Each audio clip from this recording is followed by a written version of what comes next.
ठेवीदारांच्या पैशांच्या गुंतवणुकीतून बेळगाव उत्सव आयोजित करून फसवणुकीचा आरोप झेलत असलेल्या शिवानंद निलनवर प्रकरणात त्यांच्याकडून आलिशान कार भेट म्हणून घेतलेल्या कर्वे जिल्हाध्यक्ष आर अभिलाष यांनी मंगळवारी माळमर्ती पोलीस ठाण्यात हजर राहून सीआयडी चौकशीला सामोरे गेले.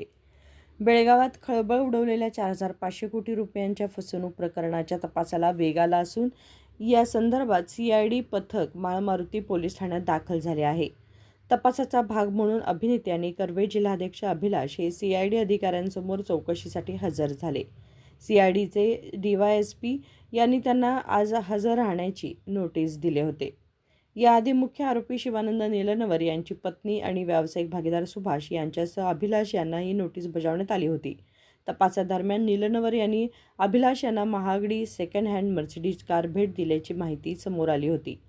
बेळगाव उत्सव यशस्वीपणे पार पाडल्यानंतर सुमारे 17 लाख रुपये किमतीची मर्सिडीज कार निलनवर यांनी अभिलाष यांना दिल्याचे सांगितले जाते. याच पार्श्वभूमीवर कार खरेदी आणि मालकी हक्कांसंबंधी कागदपत्रांसह चौकशीसाठी हजर राहण्याचे निर्देश सीआयडीने दिले होते. प्रकरणातील आर्थिक व्यवहार तसेच भेट दिलेल्या कारचा तपशील याबाबत सीआयडी अधिकारी अभिलाष यांची सखोल चौकशी करत आहेत. तपास सुरू असून आणखी महत्त्वाची माहिती समोर येण्याची शक्यता आहे. निलनवर यांनी आर अभिलाष यांना आलिशान कार भेट दिल्याची बातमी सर्वप्रथम कन्नडमा दैनिकाने प्रकाशित केली होती. विनोद कोलकार, KMM मराठी, बेळगाव.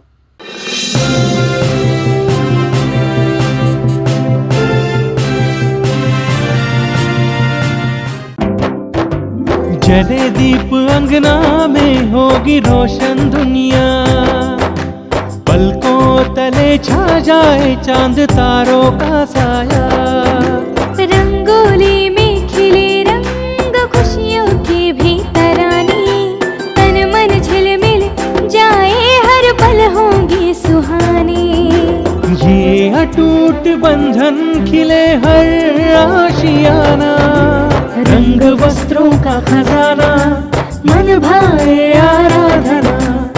आराधना, मारुती गली, बेलगाम. मन भाए आराधना.